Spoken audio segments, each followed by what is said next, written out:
Just so you know, you were on my show last year. Yes, so I'm gonna I say remember. welcome back. You don't remember. That's I sweet do of you. remember. You do not. I do You do remember. thousands of interviews. No. There's no way you would remember little old me. I do remember. Other than I kept asking you about We Doctor weren't Who, in and you this- said you didn't like Doctor Who. We weren't in this studio. We were in another one over there. No, over That's yes. it, over that right. way. Okay. It was. I do remember. You're so sweet for saying that. Let me tell everybody who I'm talking to. Erin Richards is back on the show. You know her as Barbara Kean on Gotham. Erin, thank you for coming back and saying that you remember. We'll just go with that. Yeah, you do. Last time you were here, I was asking you, like everybody who's from the UK that I get a chance to talk to, I asked you about Doctor Who, and I guess you were at that weird age where it was off the air for when you were growing up, so you didn't really get into it like people are now with the new incarnations or people with the fascination of the old incarnations, especially working with Sean Pertwee when his dad was one of the more famous doctors.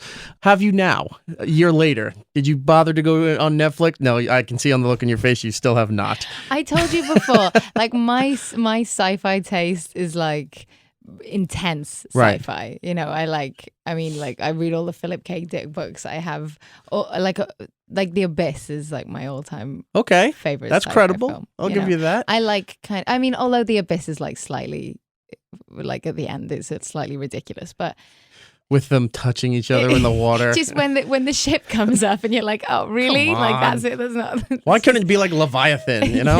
yeah, it's like a piece Start of killing plastic. everybody. Don't be friends. No, I like being friends. It just all looked a bit tacky at the end. But anyway, they didn't have much. You know, it was a long time ago. So I like very much that Peter Capaldi put him as the new Doctor. I think that's a good choice. Yes. I very much like Matt Smith, and I have liked the Doctors.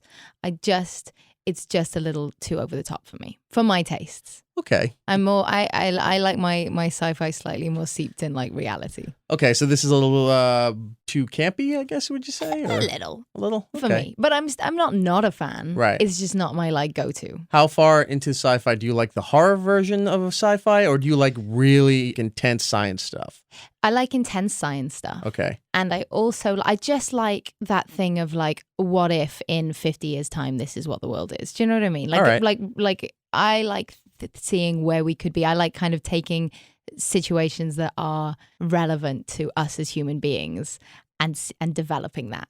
All right, let me ask you about this then. 1996, there's a movie called Minority Report, Yes. but you were, what, 10? But I Okay, liked so it a you lot, saw it yeah. later.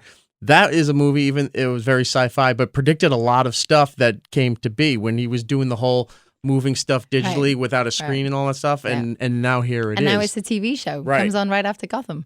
But I mean, so something along those lines, Star Trek, a lot of stuff from Star Trek became reality. I'm more Star Wars than Star Trek. Good Not for that you. Star Wars is reality, but Not at I all, just but like good that. for you. Yeah. Are you excited for the new Yes, one? hugely. Did you buy your tickets the night that Fandango crashed and the trailer showed on football here in the United States? No, I did not buy my tickets yet, but I'm big. I'm really. I don't think you excited need about it. to. I think being with Fox, I think it's somewhere they could get you a pass. Potentially, Maybe not the potentially. premiere, but No, a private somewhere screening. on the way. Yeah, I'll see if I can sort that All right, out. she's looking to the side, so I'm guessing this is already set up and you have plans for this. So it's great to be in your position. Yeah. We'll see. One more see if it sci-fi happens. thing, and then we'll move on. Okay. It's pretty much Gotham Day here on the show. I just spoke with Sean Pertwee, and were you a fan of Event Horizon? What was that? It was a deep space sci-fi movie. He was in it. Event Horizon. Event I know, Horizon. I'll have to watch It's that. one of the more terrifying sci-fi horror films that I can remember. See, I'm not like horror. I'm not great with horror. It was sci-fi that turned into horror. Right. Yeah. Okay. I just don't. I have a very active imagination. So. Okay, so now you have two assignments for Netflix. You have Okay. Doctor Who, which we know you're not going to get to, but Event Horizon, Okay, I can you do should that. definitely check out. can do It'll that. terrify you, especially watch it at night when the lights are Oh, off. great. You'll love it. Thanks. But- Welcome to me not sleeping for the rest of the year. But let's move on to why you're here. Of course, Gotham. We're well into season 2. It's Monday nights, 8 p.m. on Fox. Barbara Kean is out of her mind. When we last talked to you, we were in the middle of season 1, and Barbara was very sweet. I wouldn't say innocent, but a little bit more naive. You didn't know if Barbara led a very sheltered life, and wasn't as street knowledge like James Gordon and a lot of the other characters were very rough and a lot of grime to them. Barbara was always kind of, well polished and sort of like the white light kind of, had to be protected in a way and handled delicately. And then season 1 ends and we go into season 2 and Barbara goes apeshit crazy. Yeah, she go crazy. Now, Gone great. the story goes that Barbara killed her parents. And when you were being checked into Arkham or being interrogated, they were saying, no, somebody else killed your parents, and you're taking full responsibility, saying, no, I killed my parents. Like, you were determined to go to prison, to be a villain, to accept this new persona, and it doesn't seem fake.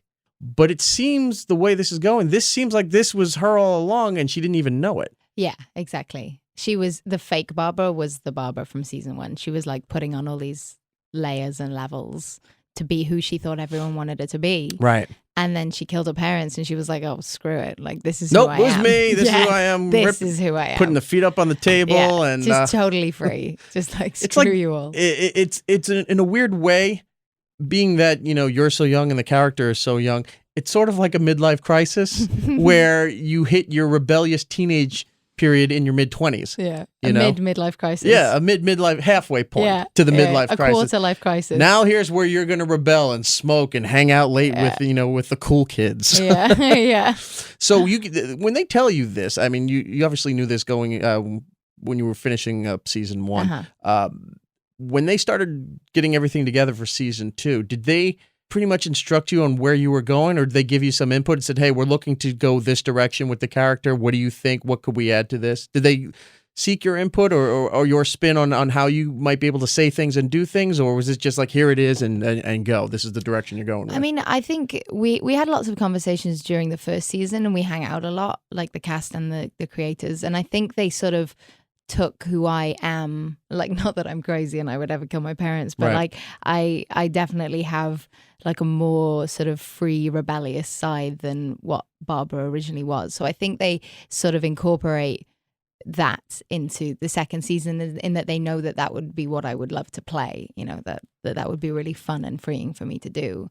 The input, I guess, is like, it's just like a constant conversation between everybody, rather than like specifically sitting down and being like, hey, what do you want to do? Right. As I was saying to Sean, the period that you guys are in now, for all intents and purposes, it's a prequel universe, because Batman always starts off with Bruce's parents being killed, and then it jumps forward to Bruce being an adult and going through what he does. Here you guys are going from Bruce's parents being killed, and then day by day, it's a slow burn and things are developing. A lot of character development, story development, new and stuff that's consistent to the comic books. Where would you like Barbara to go? Okay, because there's nothing really written for her based on the old Batman lore. Yeah. I think that she right now she's like in her kind of free kind of element. So I think that the most fun place for her to go would be like to the kind of most extreme areas of Gotham that she can go. She could like hook up with any of the villains. Like hooking up with Penguin would be really fun, and kind of exploring that. Well, you're kind of doing that right now with Theo and with but not with Penguin. Tabitha. Yeah. So I'm hooking up with those villains, and that relationship's a really interesting one, because they're like using each other a lot. She's there with Tabitha, and she's sort of using her because she's this strong woman. She's definitely using Galavan because he has this power. But once she's done with them, she'll just kind of sack them off. She'll move on to the next one. So I think she does seem a bit of a user. She is a user, yeah. She's just, almost a succubus. Like, take what I want and then charge. You take their energy, take everything you need, and then now you move up to a next level and move on to leeching onto somebody else and taking what they got. Yeah, I think she's just a survivor. Exactly. Thank you. She's definitely that. She's Beyonce in the. She's the Beyonce of the Gotham world. Let's talk a little bit about where she's going with everything here.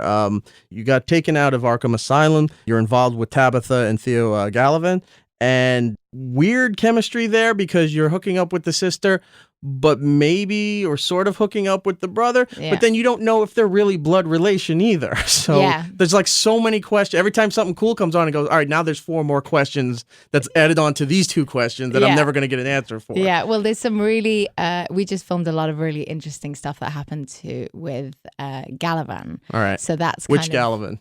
How do you mean Theo? With Theo. Oh, right. Yeah. Good point.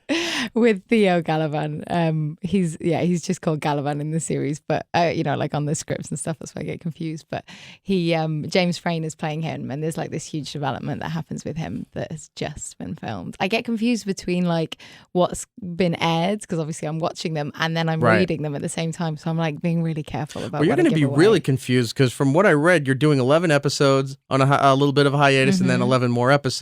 Well, we don't have a hiatus. We film right through. Oh, okay. It's just the airing. It's aired as a hiatus. But episode 8 is like the big one for my character, for Barbara, coming up. So she has this big love triangle between her, Jim Gordon, and Lee, and that all plays out in episode 8. It's such the perfect psycho girlfriend because you love him to death, but again, you want him dead. It's like, I want to love you and kill you at the same time. I don't want him dead. Galavan thinks I want him dead, but Barbara wants because he said that we're going to leave, once we're done with James Gordon, we're going to leave his death to you. So I thought that was something you wanted. No, I just want him back. Like, I want her to bring him into this dark place that I've created for myself. So you didn't want to, you want to be with him, just not in how he is. You want to bring him to your side and be with him over there. I'm like, Jim, I know what's inside you. You're like this crazy dark character like I am. Right. So stop pretending to be like so wholesome, Mr. Moral. Yeah, Mr. like good cop. It's boring. So I'm like, come in and be with me. Really simple. Have him grow a goatee, and then he's evil Gordon.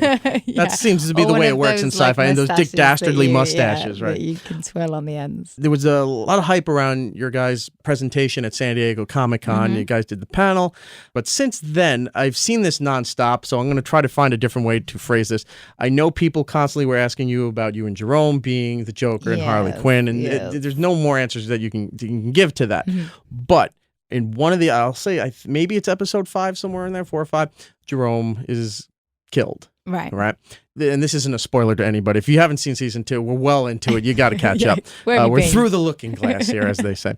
His father sort of put a curse on him and said, even, you will be the plague, the nightmare of this city. So even though he's coming off very Joker-like and everybody thinks he's going to be the Joker, he dies, but something translates through the television broadcast with his laugh and his persona that it starts possessing a lot of people to become that.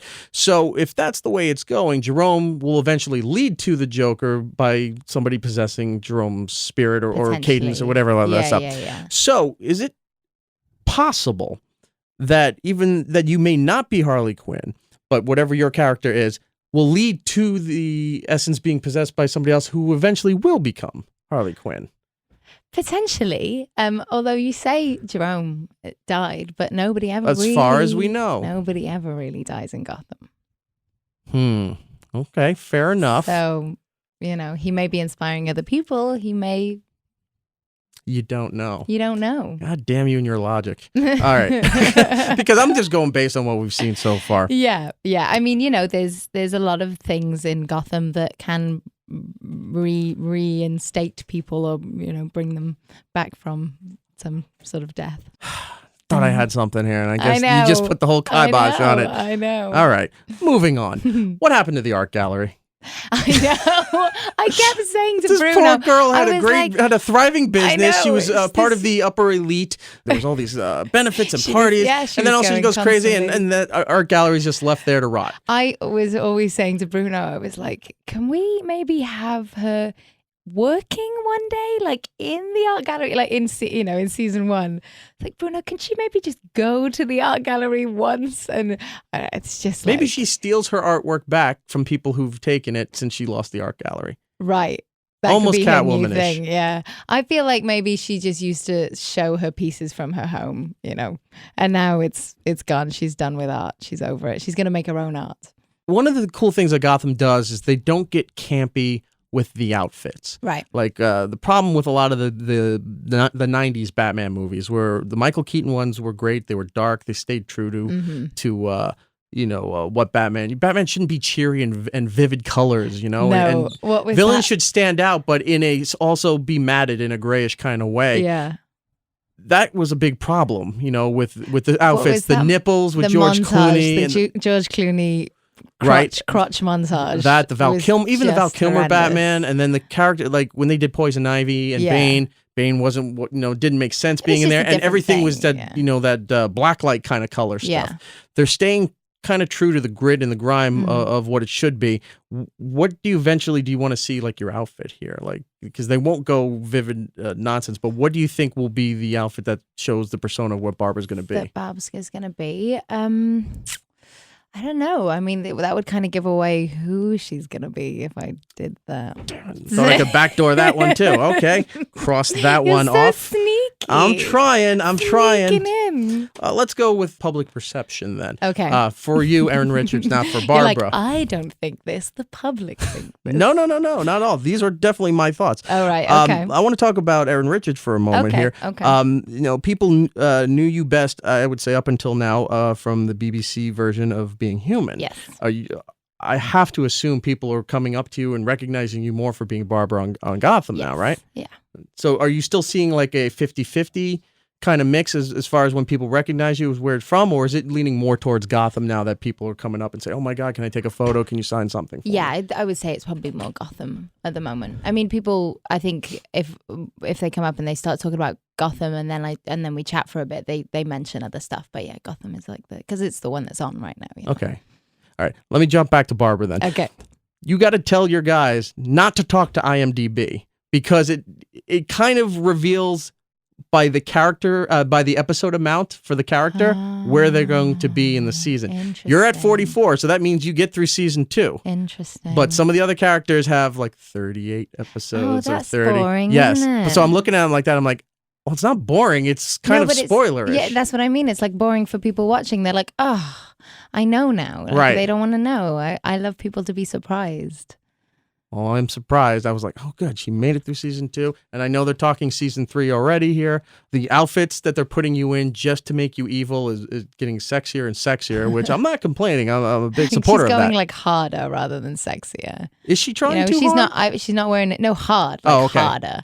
She's not wearing dresses no more. No, when you came in when they had Penguin in Theo's office, and you came in with the peach colored. That's like a night. That's a night slip. You're though. like, hello, how are you? Yeah, she's like by day she's in like these pants and shoes, and then by night she's in all her like lingerie and stuff because she's she's seducing Theo and the audience and well she's not thinking about the audience. She's living in a world where there's no audience, but she's definitely having to keep Theo and Tabitha interested because that's her main kind of source of protection right now. But once she doesn't need them anymore, she's like a chameleon. She'll just slip into whatever role or night dress she needs to. And it also seems very tiring for that character because she's constantly spinning plates. And there's never a clear objective of what her goal is, where all the other villains are like,